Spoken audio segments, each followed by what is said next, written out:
আয় বাবা, মাত্র 10 ঘন্টায় আপনি আপনার স্ত্রীকে কয়টা ধমক দেন? না আপনাদের এলাকার মানুষ ধমক দেন, দেয় না? বলে হুজুর ধমক দেওয়ার কি দরকার, হাত থাকতে মুখে কি?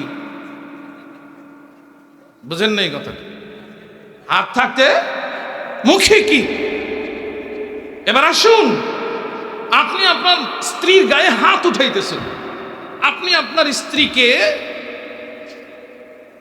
যেভাবে খুশি আপনি ব্যবহার করতেছেন, যেভাবে খুশি আপনার স্ত্রীর উপর আপনি রাগ করতেছেন, আবার আপনি নিয়মিত 70 বছরের প্রথম কাতারের নামাজি, আপনি আবার মাইন্ড করবেন 70 বছরের প্রথম কাতারের নামাজি, আপনি কি ভাবছেন যে আপনার নামাজ আপনাকে পার করে দেবে? পার করে দেবে?